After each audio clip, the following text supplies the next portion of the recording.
नमस्कार, आप देख रहे हैं हमारा खास कार्यक्रम खबर देश से। मैं हूं आपके साथ शिल्पा तोमर। कोरोना की दूसरी लहर का दंश अभी लोग भूले भी नहीं। इस बीच पर्यटन स्थलों से डराने वाली तस्वीरें सामने आने लगी है। लोग कोरोना को भूलकर मौज मस्ती करने में जुट गए हैं। उत्तराखंड, हिमाचल के हिल स्टेशन पर सैलानियों की भारी भीड़ देखी जा रही है। यहाँ पर होटल्स फुल हो चुके हैं, भीड़ से सड़कें जाम हो चुकी हैं, लोगों के चेहरों से मास्क भी हट चुका है और सामाजिक दूरी की तो पूछिए मत, किस तरह से धज्जियां उड़ाई जा रही है। जब कोरोना की तीसरी लहर की आशंका जताई जा रही है, ऐसी स्थिति में इस तरह की लापरवाही बड़े खतरे को दावत दे सकती है। क्या ये बात इन लोगों को मालूम नहीं? तो फिर इतनी बड़ी लापरवाही क्यों बरती जा रही है? क्या जो लोग लंबे वक्त तक घर में रहकर परेशान हो चुके थे, वो पहाड़ों की तरफ अब निकल रहे हैं? और अगर मौज मस्ती की भी जा रही है, तो भाई सावधानियों का ध्यान क्यों नहीं रखा जा रहा? आज इन्हीं तमाम सवालों के जवाब ढूंढने की हम करेंगे कोशिश। आज की चर्चा इसी मुद्दे पर, लेकिन पहले आपको ये रिपोर्ट दिखाते हैं और मामले की गंभीरता को समझाते हैं।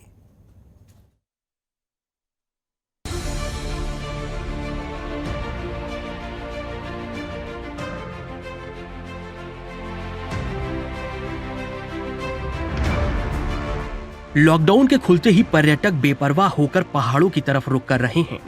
टूरिस्ट प्लेस की रौनक फिर से लौट आई है, लेकिन खतरा भी बढ़ता जा रहा है। पहाड़ों की रानी मसूरी, नैनीताल में सैलानियों की जबरदस्त भीड़ है। वहीं हिमाचल के शिमला, कुल्लू, मनाली में लोग बेपरवाह होकर मस्ती कर रहे हैं। इन 6 तस्वीरों में आप देख सकते हैं, मनाली, शिमला, नैनीताल, मसूरी, सोलन और कुल्लू में भीड़ बेकाबू है। कई लोगों के चेहरे पर तो मास्क भी नहीं है। लोग ऐसे बेखौफ हैं जैसे कोरोना चला गया हो। जब देश में तीसरी लहर की आशंका जताई जा रही है, उस बीच इतनी बड़ी लापरवाही बड़ा खतरा बन सकती है। इस बीच टूरिस्ट प्लेस में बढ़ती भीड़ पर केंद्रीय मंत्रालय ने हिमाचल प्रदेश सरकार को पत्र लिखा है और सैलानियों की बढ़ती भीड़ पर चिंता जताई है। वहीं प्रधानमंत्री नरेंद्र मोदी ने भी भीड़ भाड़ वाली जगहों में बिना मास्क घूम रहे लोगों को देखकर चिंता जाहिर की है। लेकिन पहाड़ों में लगातार सैलानियों की भीड़ बढ़ती जा रही है। ऑनलाइन क्या, ऑफलाइन भी होटल फुल हैं। लोगों के ठहरने की जगह नहीं मिल रही है। सड़कें जाम से पटी पड़ी हैं। ये सब तो देखा भी जाए, लेकिन सड़कों पर बिना मास्क, सोशल डिस्टेंसिंग के लोग घूम रहे हैं। क्या बड़े, क्या बच्चे, जिनको नजरअंदाज नहीं किया जा सकता। एक्सपर्ट पहले ही चिंता जता चुके हैं कि अगर कोविड प्रोटोकॉल का पालन नहीं हुआ तो अगले कुछ महीनों में कोरोना की तीसरी लहर आ सकती है। ऐसे में सैलानियों की लापरवाही तीसरी लहर के लिए बड़ा खतरा बन सकती है। ब्यूरो रिपोर्ट, जनतंत्र टीवी।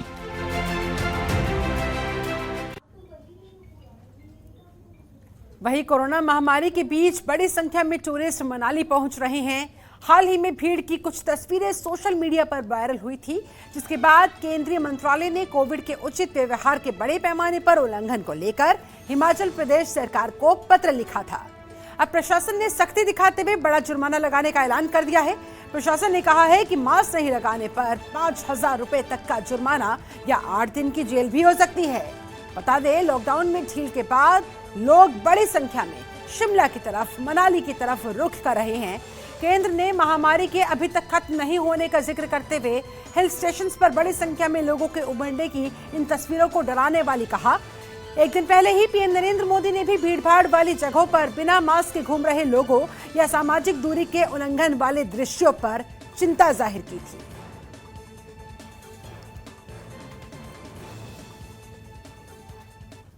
जब से अनलॉक हुआ पिछले महीने से औसतन 18,500 गाड़ियां एंटर कर रही हैं हिमाचल प्रदेश में। और मेन टूरिस्ट स्टेशन है जैसे शिमला, कसौली, मनाली, धर्मशाला, डलहौजी, इसमें काफ़ी तादाद में पर्यटक आए हैं। साथ ही साथ जो वर्क फ्रॉम होम है वो अब चेंज हो गया वर्क फ्रॉम हिमाचल। लोग डीप इंटीरियर्स में होम स्टेज में जा रहे हैं और कई महीने उन्होंने किराए पे होम स्टेज लिए हैं, वहाँ से वो अपना वर्क फ्रॉम होम कर रहे हैं। हमने करीब 5 करोड़ से ऊपर फाइन मास्क का किया है। ये फाइन करने का उद्देश्य लोगों को फाइनेंशियल हार्डशिप में नहीं डालना है, क्योंकि वैसे ही काफ़ी तंग है लोग। ये एडवाइजरी या क्वेश्चनरी है, तो इसके द्वारा हम ये कहना चाहते हैं अगर आप नहीं करोगे तो आपका फाइन भी हो सकता है। लेकिन साथ ही साथ हम इंफॉर्मेशन, एजुकेशन, कम्युनिकेशन का भी इस्तेमाल कर रही है। राज्य सरकार का हेल्थ डिपार्टमेंट भी बार बार इसको कम्युनिकेट करता है लोगों को कि कोविड अप्रोप्रिएट बिहेवियर होना चाहिए। तो हिल स्टेशन पे रस होने का कारण तो यही है कि 1.5-2 साल से लोग घरों में बंद हैं, लेकिन कोरोना गाइडलाइन का लोग प्रोटोकॉल का पूरा फॉलो कर रहे हैं। होटल्स रेस्टोरेंट में भी जहाँ हम रुके हुए थे वहाँ भी मतलब 50% ही ऑक्यूपाइड हैं। उसको देखते हुए अगर कोरोना गाइडलाइन का हम पालन करते हैं तो ऐसी कोई दिक्कत ना हो। आशीष अग्रवाल हमारे साथ पीएचएच एडिटर फोन लाइन पर जुड़ चुके हैं, उनका रुख करते हुए। आशीष, मनाली से तस्वीरें जो सामने आई है डराती है। कोविड नियमों का, गाइडलाइंस का किस तरह से वहां पर जमकर उल्लंघन हो रहा है, जमकर धज्जियां उड़ाई जा रही है सोशल डिस्टेंसिंग की। लोग बिना मास्क के बड़ी संख्या में वहां पर घूमने निकल पड़े हैं। वाकई में ये तस्वीरें डराती है। 5,000 का जुर्माना तो लगा दिया गया, लेकिन क्या लगता है, क्या जुर्माने की रकम 5,000 करने के बाद भी लोगों के बीच कुछ डर नजर आ रहा है? क्योंकि सवाल ये खड़ा होता है, जब लोग कोरोना से नहीं डर रहे, 5,000 के जुर्माने से क्या डरेंगे? बिल्कुल शिल्पा, सवाल यही है कि जब कोरोना से नहीं डरे तो 5,000 रुपए के जुर्माने से क्या डरेंगे। और आपको मैं बता दूं कि स्थिति इस वक्त ये है हिमाचल के विभिन्न शहरों के अंदर कि लोगों ने ना सिर्फ होटल बुक कराए हैं, बल्कि जो हमें वहाँ के लोकल हमारे सहयोगी सूचना दे रहे हैं, उसके मुताबिक दूर दराज के क्षेत्रों से आने वाले सैलानियों ने 15-15 दिन, 20-20 दिन, एक महीने के लिए कॉटेज तक बुक करा दिए हैं। ये एक बड़ी बात है। यानी कि सैलानी कितने मूड के साथ हिमाचल में आ रहे हैं कि उन्हें एक लंबी छुट्टी बितानी है और वर्क फ्रॉम होम की जगह वर्क फ्रॉम हिमाचल करना है। हालांकि बुरी बात नहीं है इसमें, लेकिन सबसे बड़ी बात यह है कि आपको सावधान रहना होगा। क्योंकि आप देखिए, चाहे हम मनाली की बात करें, शिमला की बात करें, सोलन की बात करें, उसके साथ साथ जो हिमाचल के दूसरे शहर है, मैक्लोडगंज है, चंबा है, डलहौजी है, किसी भी शहर की हम बात करें, तो जब वहाँ के मॉल रोड पे सैलानियों को देखा जाता है, उनकी भीड़ को देखा जाता है, वहाँ पर सोशल डिस्टेंसिंग नहीं नजर आती। ये सबसे बड़ा यहाँ पर लापरवाही का कदम है, क्योंकि सोशल डिस्टेंसिंग जब खत्म हो जाएगी तो कोई भी वहां पर अगर एक भी वहां सस्पेक्ट होगा तो आप मानकर चलिए कि सुपर स्प्रेडर का काम करेगा वो। नंबर 1। नंबर 2, जितने भी सैलानी हैं, सैलानी वहां पर मास्क लगाएं, ये जरूरी है। और साथ ही साथ स्थानीय लोगों को भी मास्क पहनने की जरूरत है, क्योंकि जैसा मैंने आपको अपने पहले पॉइंट में जिक्र किया कि जब मेरी लोकल जो वहाँ के सहयोगी हैं हिमाचल से, उनसे बात हो रही थी, तो वो बता रहे थे कि सैलानी जो हैं वो मास्क कम लगा रहे हैं, लेकिन साथ ही साथ स्थानीय लोगों के साथ भी ये समस्या आ रही है कि वो भी पूरी तरह मास्क नहीं लगा रहे। तो ऐसे में सैलानियों के साथ साथ स्थानीय लोगों को भी समझने की जरूरत है, क्योंकि जब हम एक दूसरे को देखते हैं कि हमारे आसपास हर किसी ने मास्क लगाया हुआ है, तो शायद कई बार हम खुद शर्मिंदा होकर, जो लोग मास्क नहीं लगाते वो मास्क पहन लेते हैं। लेकिन जब पर्यटक बाहर से आ रहा है, उसको दिख रहा है कि स्थानीय आदमी ने मास्क नहीं लगाया, तो पर्यटक भी बेपरवाह हो जा रहा है वहां पर, और अपने साथ साथ वहां स्थानीय लोगों की जान को भी खतरे में डालता हुआ। तीसरी लहर की आशंका के बीच यूं लग रहा है मानो तीसरी लहर को इनवाइट करता हुआ। चलिए, बहुत शुक्रिया आपका आशीष अग्रवाल, हमारे साथ जुड़ने के लिए, इस पूरी जानकारी के लिए, पूरी बातचीत के लिए। इसके अलावा हमारे साथ 2 और खास मेहमान जुड़ चुके हैं।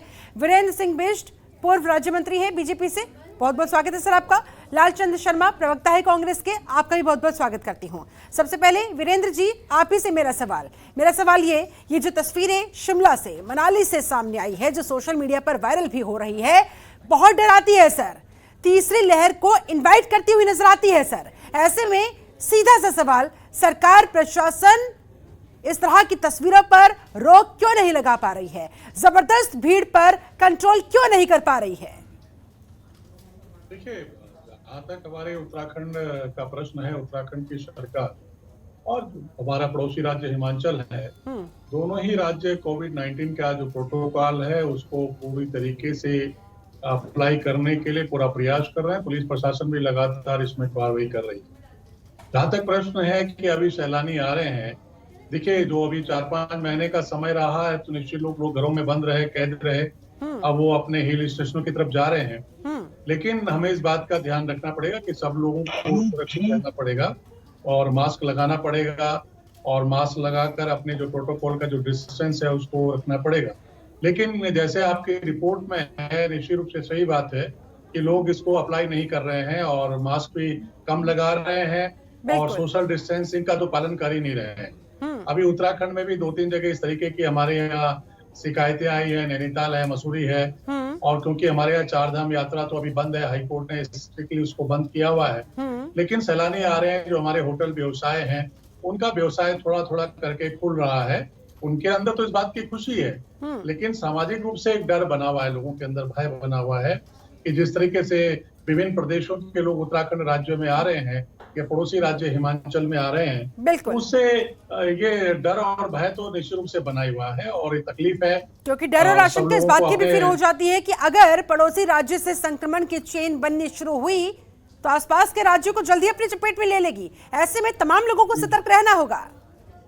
निश्चित रूप से रहना होगा और लोगों को अपनी जिम्मेदारी का एहसास होना चाहिए कि वो अपने स्वास्थ्य के प्रति ही उनको सजग रहना है, अपने स्वास्थ्य की चिंता करनी है, अपने बच्चों की चिंता करनी है, क्योंकि ये बहुत ही महामारी का रूप है। डेल्टा 3 आ ही गया है, वो लगभग उसका चिन्हीकरण हो रहा है, उसके बावजूद भी लोग इस तरीके के व्यवहार कर रहे हैं, तो ये दुर्भाग्यपूर्ण है। लोगों की समझ में अभी नहीं आ रहा है, लेकिन अभी पुलिस प्रशासन काफी एक्टिव होकर काफी कड़ाई से इसका पालन करेगी। तो मैं समझता हूँ कि जब लोगों के जुर्माने शुरू हो जाएंगे, कैद का प्राविधान इसमें है, तो व्यवस्थाएं ठीक हो जाएगी। ठीक है, लालचंद्र शर्मा हमारे साथ कांग्रेस प्रवक्ता भी लगातार जुड़े हुए हैं। शर्मा साहब, आपके पास आते हुए चिंता की बात तो है, दुर्भाग्य की बात भी है। ये जो तस्वीरें इस समय हमें देखने को मिल रही है, जबरदस्त भीड़ लोगों की नजर आ रही है, बिना मास्क के लोग ऐसे घूम रहे हैं मानो कोरोना खत्म हो गया हो। सोशल डिस्टेंसिंग की तो कोई नामो निशान वहां पर नजर नहीं आ रहा। ऐसे में मेरा सीधा सा सवाल ये कि आखिरकार लोगों को समझाया जाए तो कैसे समझाया जाए? क्या लगता है आखिर कब लोग मानेंगे, कब लोग मामले की गंभीरता को समझेंगे? जबरदस्त दूसरी लहर के प्रकोप को हमने झेला, डरा देने वाली, रूह कपा देने वाली तस्वीरें हमने देखी लाशों की, फिर भी लोग समझने को तैयार नहीं। तो क्या किया जाना चाहिए? देखिए, इसमें सबसे पहले सरकार को जागरूकता पैदा करनी पड़ेगी, क्योंकि सरकार कहीं भी कोई इस तरह की कहीं नहीं दिखाई दे रही है कि वो जागरूकता के काम कर रही हो।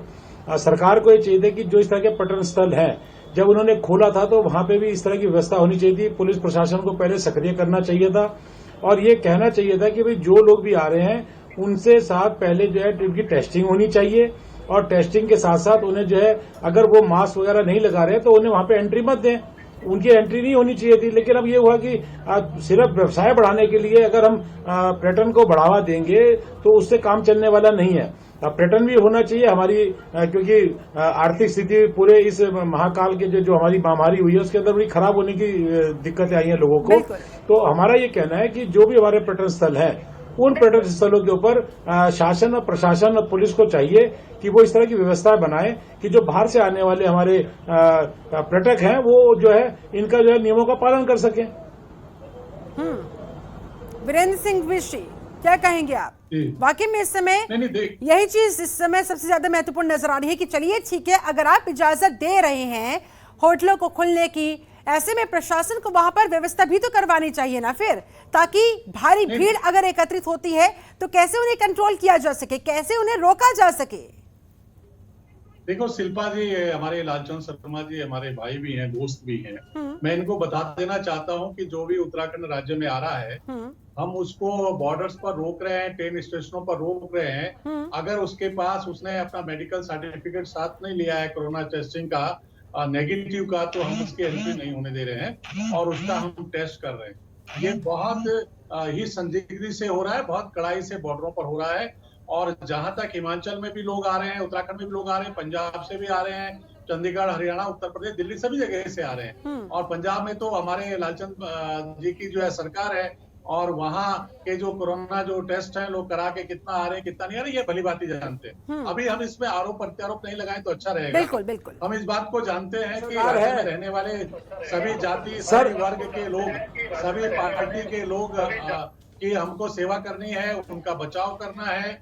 कोई भी पार्टी के लोग, क्योंकि कोरोना किसी को नहीं बख्श रहा, किसी जाति धर्म के चक्कर में नहीं आ रहा है। कोरोना की सीधी सी स्ट्रेटेजी है, जो उसके संक्रमण की चपेट में आया उसकी जान पर वो बना रहा है। ऐसे में बहुत महत्वपूर्ण हो जाता है। वीरेंद्र सिंह जी, मैं आपसे यही जानना चाहूंगी कि क्या अब भी आप मानेंगे, आप स्वीकार करेंगे इस बात को कि जागरूकता की कमी है, शायद किसी और तरीके से अब लोगों को समझाए जाने की आवश्यकता है कि ठीक है लॉकडाउन खत्म हुआ है, अनलॉक हुआ है, तो कम से कम इस हद तक लापरवाही तो ना बरते लोग, क्योंकि बात यहाँ पर जुर्माने की नहीं है, बात यहाँ पर उनकी जान की है। देखिए शिल्पा जी, जहां तक जागरूकता का प्रश्न है, सभी जो जनता जनार्दन है, जो पब्लिक आ रही है, पढ़े लिखे लोग हैं, और उन सबको पता है कि कोरोना संक्रमण काल से हम जूझ रहे हैं और हमारा सब कुछ एक तरीके से सब चीज रुक गया है। लेकिन अगर वो उसके बाद भी अलर्ट नहीं है, उनको स्वयं इस चीज का भय नहीं है, डर नहीं है, तो मैं समझता हूँ अपनी जान के साथ वो बहुत बड़ा जो है अपराध कर रहे हैं, अपनी जान को जोखिम में डाल रहे हैं, दूसरों की जान को जोखिम में डाल रहे हैं। सरकार लगातार एडवर्टाइजमेंट से लेकर प्रशासन से लेकर, मैं तो अपने बॉर्डर की बात कर रहा हूँ, अपने उत्तराखंड राज्य के हमारे सारे बॉर्डर्स पे, रेलवे स्टेशन पे और हमारे जो एयरपोर्ट है, आप देख सकते हैं। चलिए उत्तराखंड पर ही मैं आ जाती हूँ, वहां पर भी बहुत सारे हिल स्टेशन हैं, वहां का भी रुख लोग करना शुरू हो चुके हैं। ऐसे में प्रशासनिक स्तर पर आप लोगों की किस तरह की तैयारी ऐसी भीड़ से निपटने को लेकर, क्या आपको नहीं लगता बाकायदा टीमें वहां पर तैनात की जानी चाहिए ताकि निश्चित संख्या से ज्यादा अगर लोग वहां पर इकट्ठा हो तो उन्हें तितर बितर किया जा सके? नहीं, ये होना चाहिए, कर भी रहे हैं। पुलिस प्रशासन बहुत सख्त भी हो गई है। हमारे आज ही पुलिस के उच्च अधिकारियों ने सभी डिस्ट्रिक्ट लेवल के एसपी कप्तान को बहुत सख्त हिदायत दी है और हम इसमें सख्ती दिखाने वाले हैं और बहुत सख्ती करने वाले हैं, क्योंकि हम किसी की भी जान को जोखिम में नहीं देना चाहते हैं। बड़ी मुश्किल से अभी हम कोरोना संक्रमण काल से उबर रहे हैं और उत्तराखंड राज्य में कोरोना संक्रमण ठीक होने का जो स्तर है अभी 98-99% हो गया है। हम दोबारा से इस खतरे को मोल नहीं लेना चाहते हैं और किसी भी, लेकिन ये तस्वीरें तो उसी तरफ इशारा करती हुई। लालचंद शर्मा जी क्या कहिएगा? जी मैं कहना चाहूंगा, हमारे बड़े आदरणीय हैं जी, क्योंकि आपने कहा कि बहुत टेस्टिंग हो रही है, सब जगह टेस्टिंग हो रही है। अगर टेस्टिंग हो रही होती तो ये जगह टेस्टिंग हो रही है, अगर टेस्टिंग हो रही होती तो ये कुंभ के अंदर 1 लाख लोगों की फर्जी टेस्टिंग का घोटाला क्यों सबके सामने आया, उस पर क्यों नहीं जांच कराई आज तक इन्होंने? दूसरा, प्रधानमंत्री और मुख्यमंत्री के बड़े बड़े होर्डिंग तो लग रहे हैं कि 2 गज की दूरी, मास्क है जरूरी, लेकिन इतना पैसा इस पे लगा रहे हैं, तो इतना पैसा जो अगर जांच पे लगाते तो इसे आज ये स्थिति ना आती, क्योंकि कुंभ के अंदर 1 लाख टेस्टिंग जो है फर्जी पाई गई है और उसके अंदर जो दोषी है हमने लगातार मांग करी है उन पर कार्रवाई की जाए। लेकिन टेस्टिंग अगर ये करते होते तो आज ये जो उत्तराखंड राज्य के अंदर महामारी फैली है ये नहीं फैलती, क्योंकि बिना टेस्टिंग के जो है ये टेस्टिंग ट्रेसिंग को लेकर आपकी क्या तैयारियां है?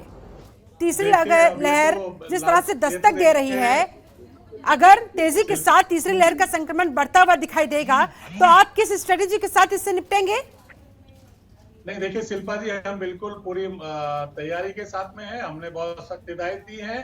जहां तक कांग्रेस का प्रश्न है, कांग्रेस को तो जो है निकताजुनी करनी है और उसको आरोप लगाने का काम उसका है। उसको सहयोग तो करना नहीं, रचनात्मक सहयोग नहीं करना है।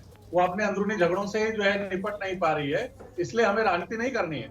हमारे हर जनता के प्रति जवाबदेही है, हम इसको बहुत सख्ती से कर रहे हैं। आप जनतंत्र टीवी के माध्यम से भी हमारे बॉर्डर्स पर देख सकते हैं कि हम बाहर से आने वाले लोगों को बहुत सख्ती के साथ में, अगर जो लोग अपना टेस्टिंग लेकर नहीं आ रहे, रिपोर्ट लेकर नहीं आ रहे हैं, तो हम उनकी चेकिंग कर रहे हैं, उनको आइसोलेट कर रहे हैं। लेकिन क्या आप पड़ोसी राज्यों की सरकारों से भी बात करेंगे सर? वीरेंद्र जी, क्या आपको नहीं लगता पड़ोसी राज्यों की सरकार से भी आपको बात करनी चाहिए कि वो वहां पर सख्ती बरते, कुछ ऐसा तरीका निकाले ताकि संक्रमण की चेन अगर वहां से शुरू होती है तो आप लोग ज्यादा दिन तक सेफ नहीं रह पाएंगे? ये चिंता जाहिर करेंगे उनके सामने? केंद्र की तरफ से तो चिट्ठी पहुंच चुकी है। देखिए, हमारे प्रदेश भी क्योंकि पर्यटन प्रदेश है, हम निश्चित रूप से पंजाब से लेकर आपका चंडीगढ़, हरियाणा, उत्तर प्रदेश, दिल्ली और जो भी प्रांत है जिनके यहाँ पर्यटक आ रहे हैं, सब जगह इस तरीके के माननीय मुख्यमंत्री जी के माध्यम से पत्र जाएगा और सबको यही निवेदन करेंगे कि अपने यहाँ से आने वाले यात्रियों का आप बहुत जरूरी करके टेस्ट करके भेजिए, जो नेगेटिव है वही यहाँ आए और सब लोग जो है इस कोरोना प्रोटोकॉल जो 19 हमारा कोविड-19 प्रोटोकॉल है उसका पालन करें।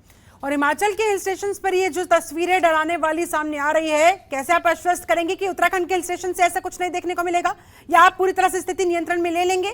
आश्वस्त कीजिए सर। निश्चित रूप से मैं आपको विश्वास दिलाता हूँ जनतंत्र टीवी को, शिल्पा जी, कि अभी आने वाले समय में ऐसे तस्वीरें नहीं दिखेंगी और जहां भी कोई इसका अगर वो करेगा कोविड-19 का उल्लंघन करेगा उसके खिलाफ बहुत सख्त कार्रवाई होगी। आप ही के माध्यम से लोगों को देखने का भी मौका मिलेगा। ठीक है, लालचंद शर्मा जी, आपका फाइनल कमेंट क्या कहेंगे सर जाते जाते? नहीं देखिए, हमारा तो सिर्फ यही कहना है कि अगर जान है तो जहान है, लेकिन अगर जान की परवाह सरकारों को नहीं होगी जिस तरह से अभी जान की परवाह सरकारों को नहीं होगी जिस तरह से अभी कुंभ के अंदर हुआ है और अब ये कावड़ यात्रा शुरू होने जा रही है, तो क्या कावड़ यात्रा को ये रोकेंगे या शुरू करेंगे? क्योंकि कावड़ यात्रा के लेके बार बार ये कहा जा रहा है कि हम जो है अपने पड़ोसी राज्य उत्तर प्रदेश से बात करेंगे और तब हम शुरू करेंगे। और डीजीपी पुलिस का ये बयान है सीधा सीधा कि डीजीपी पुलिस का सीधा सीधा कहना था कि हम कावड़ यात्रा नहीं होने देंगे, लेकिन अब सरकार कहती है हम कावड़ यात्रा करेंगे, लेकिन हम पहले जो है और सारी दिक्कतें जो है उत्तराखंड राज्य में पैदा हो जाए, ताकि जो हमारे उत्तराखंड का आम जनमानस जो है वो फिर दिक्कतों में घिर जाए। तो हमारा ये कहना है कि अगर यात्रा करनी है तो उसकी क्या तैयारी है और यात्रा को रोकना है तो उसके लिए आपने क्या कदम? वाजिब सवाल है, महत्वपूर्ण सवाल है। वीरेंद्र सिंह बिष्ट जवाब दीजिए, कावड़ यात्रा को लेकर क्या प्लानिंग है आपकी? देखिए, जो भी सरकार फैसला लेगी हम सख्ती से उस फैसले का हमारा पुलिस प्रशासन, जिला प्रशासन उसका पालन करेगा। अभी बातचीत हो रही है, जो भी आगे फैसला होगा आप सबको पता चल जाएगा, लेकिन हम सख्ती से उसका पालन करेंगे और कोरोना को किसी भी तरीके से उत्तराखंड राज्य में लेकिन संभावनाएं किस तरह की सर, क्या पोस्टपोन हो सकती है कावड़ यात्रा? क्योंकि एसबीआई ने जो रिसर्च रिपोर्ट अपनी पेश की उसमें भी लिखा हुआ है कि सितंबर में पीक आ सकती है तीसरी लहर की। ऐसे में ये रिपोर्ट्स, इस तरह की तस्वीरें जो हिमाचल प्रदेश से सामने आई है, मनाली से शिमला से सामने आई है, वाकई में सर डर को 10 गुना ज्यादा बढ़ाती हुई। नहीं देखिए, जो भी फैसला होगा, अभी उत्तर प्रदेश से बातचीत हो रही है और उत्तराखंड राज्य की सरकार तो पूरी तरीके से तैयार है। दोनों स्थिति में हमारा पुलिस प्रशासन, जिला प्रशासन पूरे मुस्तैदी के साथ में है, कहीं कोई दिक्कत नहीं आने वाली। लेकिन हम विश्वास दिलाते हैं जनतंत्र टीवी के माध्यम से आपके दर्शकों को कि हम उत्तराखंड राज्य में किसी भी कीमत पर कोरोना को नहीं फैलने देंगे। डेल्टा जो आ रहा है ऐसा तो नहीं होगा सर, जैसा कुंभ में देखने को मिला था? तमाम दावे उस समय भी आपने किए थे, बावजूद इसके जो तस्वीरें सामने आई थी, पोल खुलती दिखाई दी थी। कावड़ यात्रा अगर होती है तो आप कैसे सुनिश्चित करेंगे कि ऐसी तस्वीरें रिपीट ना हो? शिल्पा जी, ऐसा कुछ नहीं होना चाहिए। हमको थोड़ा सा हिम्मत रख के आने वाले भविष्य का इंतजार करना चाहिए, जो होगा अच्छा होगा। चलिए ठीक है, बहुत बहुत शुक्रिया वीरेंद्र सिंह बिष्ट हमारे साथ जुड़ने के लिए। बीजेपी के पूर्व राज्य मंत्री हमारे साथ जुड़े हुए थे, बहुत बहुत धन्यवाद सर, आपने समय निकाला। कांग्रेस प्रवक्ता लालचंद शर्मा जी, आपका भी बहुत बहुत शुक्रिया इस खास चर्चा में शामिल होने के लिए। तो कुल मिलाकर ये जो बड़ी संख्या में लोग घरों से बाहर निकल रहे हैं, हिल स्टेशन पर जा रहे हैं, छुट्टियां मनाने की सोच रहे हैं, या यूं कहा जाए वर्क फ्रॉम होम की बजाय वर्क फ्रॉम हिमाचल करने पर वादा है। बाकायदा वहां पर बड़े बड़े कॉटेजेस किराए पर लिए जा रहे हैं। शासन, प्रशासन, सरकार तो बाद में समझाएगी, पहले आपको खुद समझना होगा कि जान आपकी है तो जान की हिफाजत भी आपकी सबसे बड़ी जिम्मेदारी है। सरकार का कुछ नहीं जाएगा, जाएगा आपका, आपके परिवार का। आपकी जान अगर आपको प्यारी है तो आपको मामले की गंभीरता को समझते हुए एक्शन उस हिसाब से लेना होगा। छुट्टियां तो बाद में भी मना सकते हैं, इस बार पहले जरा जान बचा लीजिए, क्योंकि पता है ना डेल्टा प्लस वेरिएंट कितना ज्यादा खतरनाक है। चलिए, इसके साथ मेरे साथ इस खास चर्चा में जुड़ने के लिए आप सभी का बहुत बहुत शुक्रिया। बने रहिए जनतंत्र टीवी के साथ। नमस्कार।